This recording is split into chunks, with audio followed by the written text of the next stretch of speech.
Bonjour à toutes et bonjour à tous.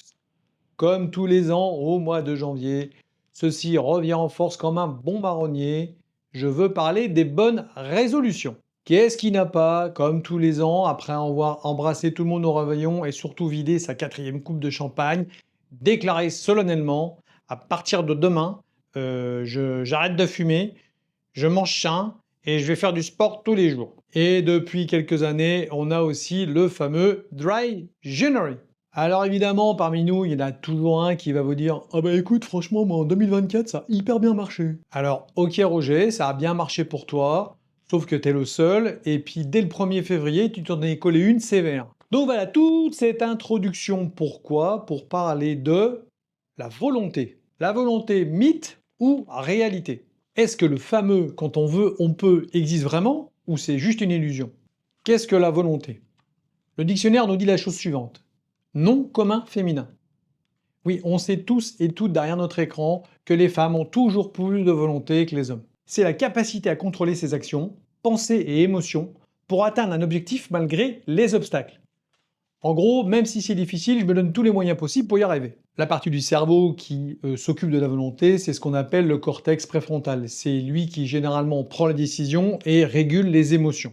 Il agit vraiment comme un chef d'orchestre. C'est lui qui sélectionne les meilleures actions pour un rendement optimal. C'est lui qui, par exemple, va tout faire pour essayer de résister à la tentation. Vous savez, ce gros gâteau là qui est dans la boulangerie et qu'on a envie de dévorer. Mais bon, vous connaissez la fameuse phrase d'Oscar Wilde. La meilleure façon de résister à une tentation, c'est d'y céder. Il existe plein de facteurs qui peuvent nuire à notre volonté. À commencer par votre éducation.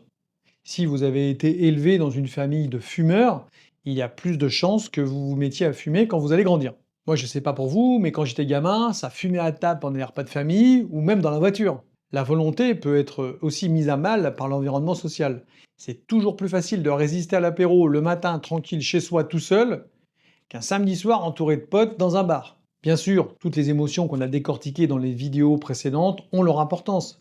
Tristesse et volonté ou colère et volonté, ça va souvent pas de pair. Et puis vient la croyance de l'hyper-contrôle. Nous sommes nés, nous vivons au quotidien dans une société qui croit et qui nous fait croire qu'on peut tout contrôler simplement parce qu'on l'a décidé. Seulement, il n'y a pas si longtemps que ça, une annonce dans le monde de neurosciences a fait l'effet d'une bombe dans la compréhension des mécanismes du cerveau. On pensait que le cerveau était réactif, c'est-à-dire que devant une situation donnée, il arrivait à trouver une solution avec une vitesse de calcul incroyable.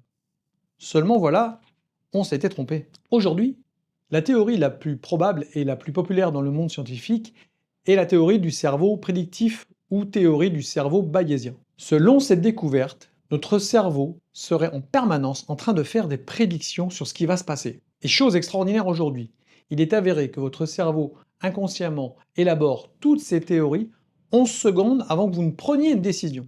Je m'explique.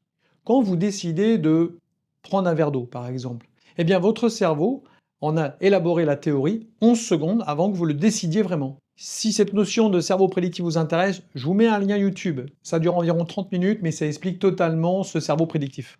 Vous comprenez bien qu'avec tous ces éléments, le mythe de la volonté s'écroule, mais ça va beaucoup plus loin, puisque la notion de libre arbitre est aujourd'hui remise en question, même par les plus grands philosophes. De plus, la volonté a tendance à s'émousser avec le temps et la fatigue. C'est vrai que quand vous rentrez d'une grosse journée de boulot, c'est plus facile de commander un fast-food et de boire un verre de vin, plutôt que de se préparer un bon repas et d'aller faire du sport.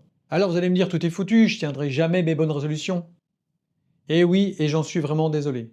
La vidéo va se terminer ainsi, merci de m'avoir regardé et à bientôt sur la chaîne. Mais bien sûr que non, je vais pas vous laisser comme ça et comme d'habitude, je vais vous donner quelques petites astuces. Déjà, première bonne nouvelle, la volonté c'est comme un muscle, ça s'entraîne. Première chose, identifier les facteurs externes et les émotions qui vous empêchent d'avancer et en faire une liste. Puis, avec cette liste, écarter tout ce qui vous empêche d'avancer. Votre tendance à procrastiner, le fait de scroller régulièrement sur le téléphone, ou votre belle-mère qui arrête pas de venir chez vous à l'improviste. Deuxième chose, fragmenter ses objectifs principaux en étapes. Quand vous voulez monter au 47e étage de l'immeuble, vous y allez marche après marche, étage après étage. Vous essayez pas d'arriver au 47e étage d'un seul coup. Créez des routines et des habitudes saines. Petit tips pour le sport. Préparez vos affaires la veille, mettez-les en évidence, comme ça le matin vous allez tomber dessus automatiquement et ça va générer une nouvelle routine. Pareil pour votre frigo. Enlevez tout ce qui est transformé, tout ce qui est trop gras, trop sucré, et mettez en avant, notamment à la hauteur de vos yeux, les aliments sains. Voilà, un peu de discipline et la mise en place de routines saines fera de vous une nouvelle personne. En attendant, un peu de bonne volonté de votre part pour liker, partager cette vidéo. Merci de m'avoir regardé, merci de m'avoir écouté et à bientôt sur la chaîne Projet Neuro Hypno.